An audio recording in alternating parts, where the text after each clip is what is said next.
More men today are staying single longer than ever before, not because they can't attract women, not because they don't want connection, but because the modern dating environment has quietly become exhausting, confusing, and emotionally risky for them.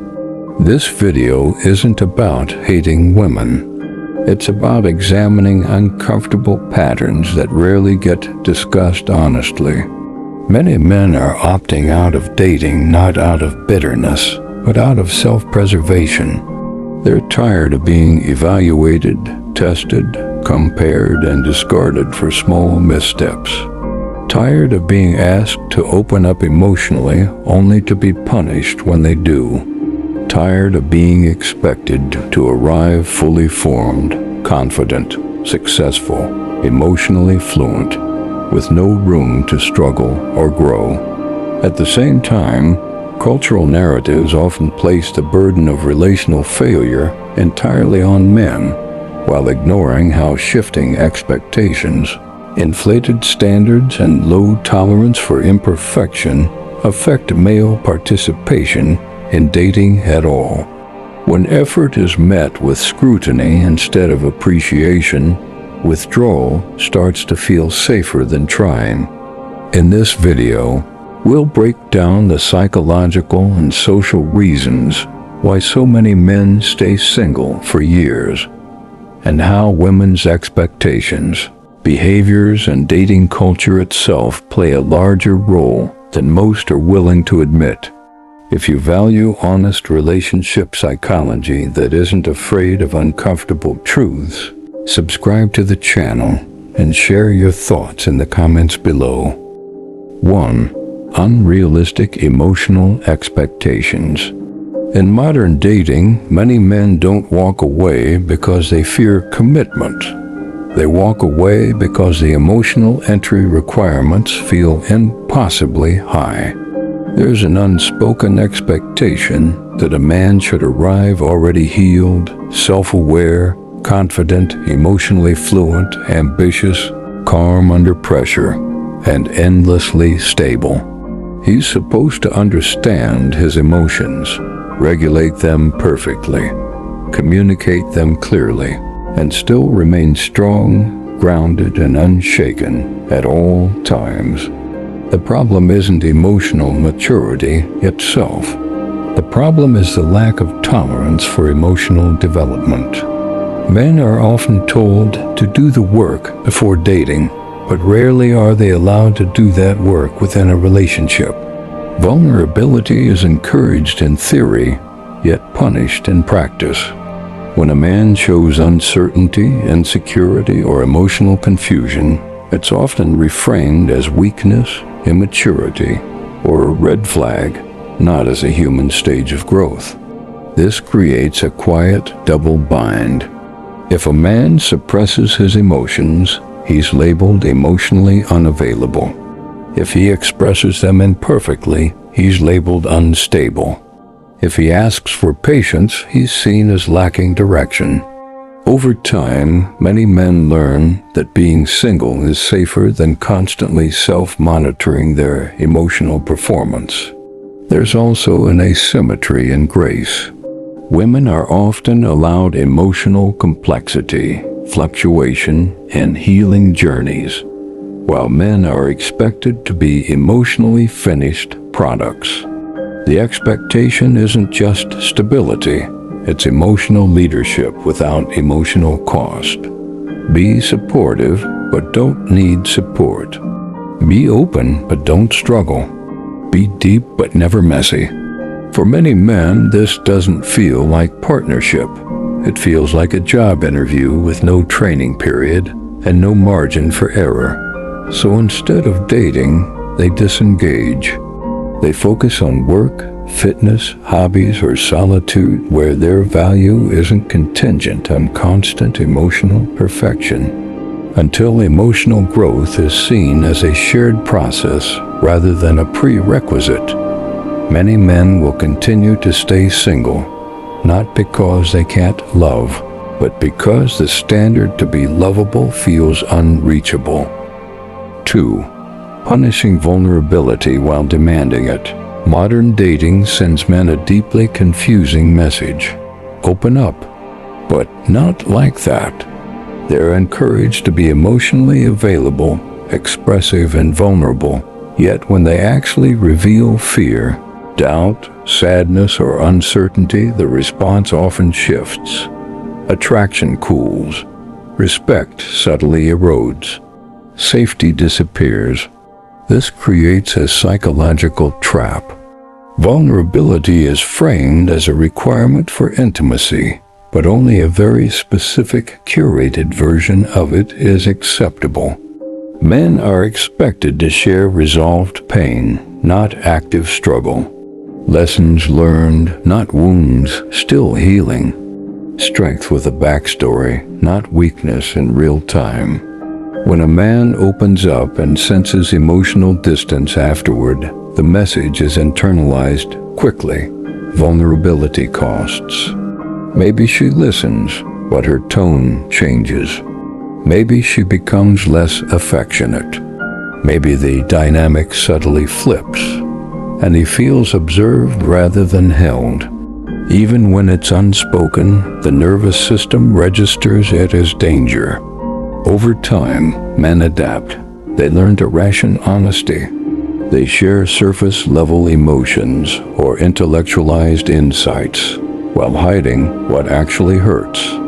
Not because they're dishonest, but because honesty has consequences. The result isn't emotional immaturity. It's emotional self-protection. There's also a contradiction in expectations. Men are asked to be emotionally open, but also emotionally steady. To be transparent, but not burdening. To be vulnerable, but never needy. To process emotions privately before presenting them calmly and clearly. This isn't vulnerability. It's performance. When men realize that their emotional expression is tolerated only when it doesn't disrupt attraction, many choose silence. Dating begins to feel unsafe, not physically, emotionally. And emotional safety is just as essential for men as it is for women. So men withdraw. They stop dating seriously. They keep conversations light. Or they opt out entirely, choosing solitude where vulnerability isn't a liability. Being single becomes less painful than being exposed, and then quietly rejected for it, until vulnerability is met with consistency, reassurance, and respect, not punishment. Many men will continue to stay single, not because they fear intimacy, but because they've learned that intimacy often comes with a hidden cost. 3. Hypergamy in the attention economy. The modern dating landscape isn't just shaped by emotions and expectations, it's shaped by algorithms. Dating apps, social media, and endless streams of validation have fundamentally altered how attraction forms, concentrates, and sustains itself. In this environment, hypergamy isn't new, but it's been amplified. Hypergamy, the tendency to seek partners perceived as higher in status, competence, or desirability, has always existed. What's different now is scale. A woman is no longer choosing between the men in her immediate environment. She's comparing them, consciously or not, to hundreds or thousands of men across apps, platforms, and feeds. The pool feels infinite even when real options aren't. Dating apps reward a narrow slice of men, those with elite looks, status signals, lifestyle aesthetics, or exceptional charisma on screen. These men receive disproportionate attention, matches, and messages. Meanwhile, average men, competent, stable, emotionally available, are algorithmically buried. Not because they lack value, but because they don't trigger instant visual excitement in a swipe-based system. Social media intensifies this effect. Constant exposure to curated male success, luxury travel, perfect bodies, dominant confidence, viral charm, quietly recalibrates standards. What once felt exceptional now feels baseline. Desire gets trained toward extremes, and patience for normal human development shrinks. The result is a funnel. A small percentage of men receive the majority of female attention, while the majority of men receive little to none. This creates two parallel realities. Men at the top juggle options without commitment, and men outside that tier experience repeated invisibility and rejection. Many eventually disengage, not out of bitterness, but exhaustion.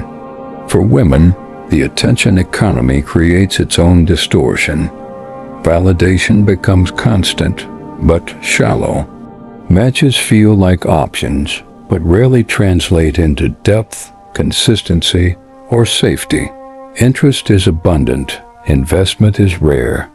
Yet the presence of high-status attention makes settling for a realistic, compatible partner feel like loss, even when it would offer more stability. For men, the message becomes clear. Effort doesn't equal opportunity. Growth doesn't guarantee visibility.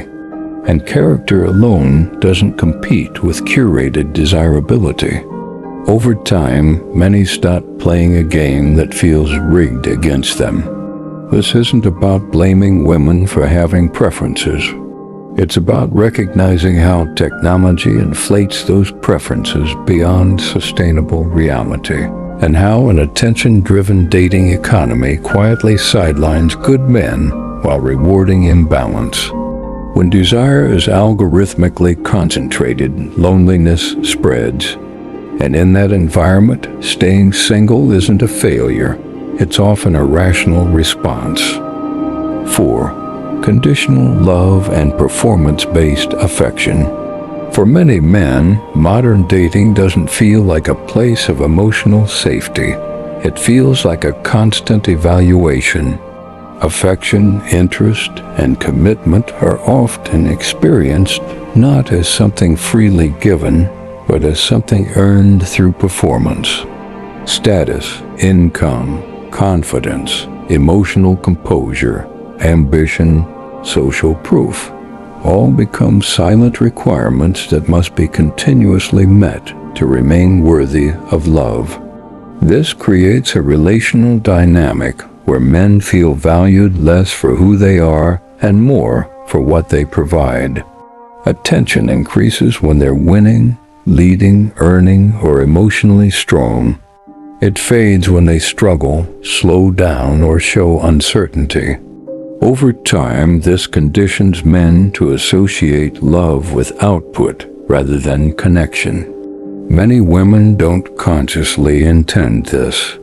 It's often subtle: admiration during success, distance during stagnation, warmth when a man is confident, withdrawal when he's unsure, desire when he's useful, disinterest when he's human. But the psychological impact accumulates. Men begin to feel that vulnerability is a liability, not a bridge to intimacy. When affection is conditional, relationships become pressure-filled environments. Men feel they must maintain a version of themselves that is always composed, capable, and upward moving. There's little room for rest, recalibration, or emotional messages. The relationship stops feeling like a refuge and starts feeling like a job, one with constantly shifting expectations and no guaranteed security. This performance-based model also erodes genuine desire.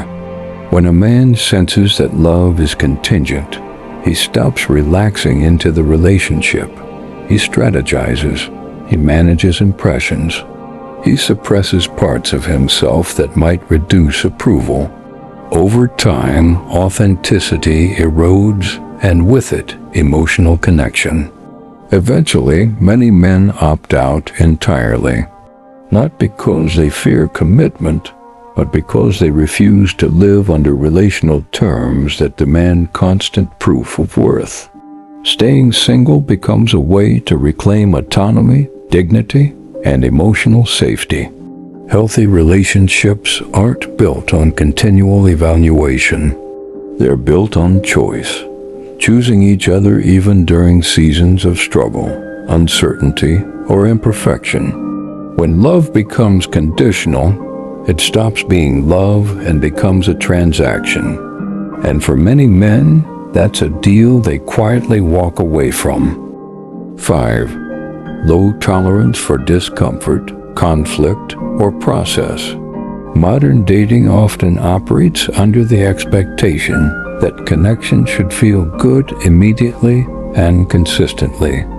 When it doesn't, when things become awkward, unclear, emotionally tense, or imperfect, many women disengage early rather than staying present through the process of building something real. While self-respect and standards matter, a low tolerance for discomfort can quietly sabotage long-term connection. Real relationships are forged through friction. Misunderstandings, mismatched expectations, emotional triggers, and moments of doubt aren't signs of failure. They're part of learning each other.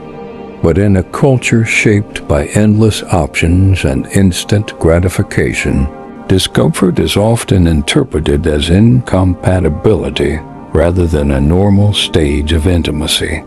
For many men, this pattern becomes exhausting.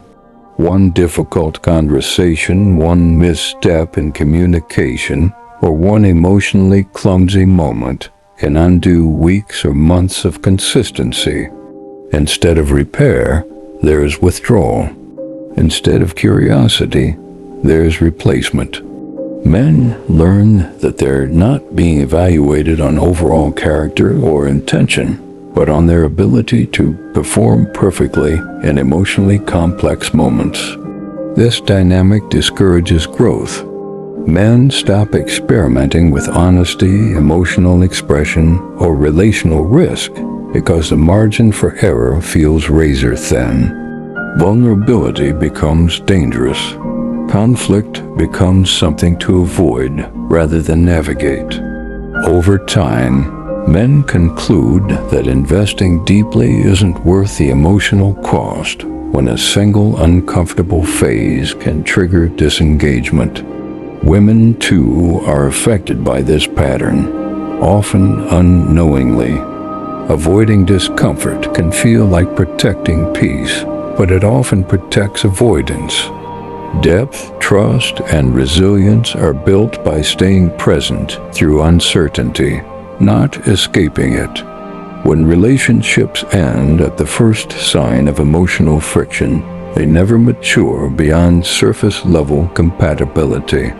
For men, repeated early exits create a clear message. Relationships are unstable, conditional, and easily abandoned. Rather than continuing to invest energy into a system that punishes imperfection, many choose disengagement. Staying single becomes a way to avoid emotional whiplash and preserve self-respect. Long-term intimacy isn't smooth. It's earned through navigation. When discomfort is treated as a threat rather than a process, connection remains shallow. And in that environment, opting out isn't apathy, it's self-preservation. When you look beneath the surface, the rise in long-term male singleness isn't about fear of commitment, emotional immaturity, or a lack of desire for connection. It's a response to a dating culture that increasingly feels high pressure, conditional, and unstable for men. Unrealistic emotional expectations demand that men arrive already healed and fully formed. Vulnerability is requested, but quietly punished once shown. The attention economy funnels desire toward a narrow tier of men while sidelining the rest. Affection becomes performance-based, tied to status and output rather than mutual presence. And discomfort, the very soil where intimacy grows, is treated as a deal breaker rather than a phase. Over time, these patterns teach men that relationships are not safe places to grow, but environments where missteps are costly and grace is scarce. Many don't walk away angrily. They simply disengage. They invest in work, fitness, friendships, and solitude, spaces where effort produces predictable results and self-worth isn't constantly under review. This isn't an argument against women having standards. Standards are healthy. But when standards leave no room for humanity, process, or reciprocity, they stop filtering for compatibility and start filtering out connection itself. Healthy relationships require mutual tolerance for imperfection, shared responsibility for emotional repair, and the willingness to build through discomfort rather than escape it. When both sides feel chosen rather than evaluated, growth becomes possible. Men staying single for years isn't a mystery, it's feedback. And until modern dating allows space for men to be human, present, and imperfect without penalty, many will continue to opt out, not because they don't want love, but because the cost has become too high.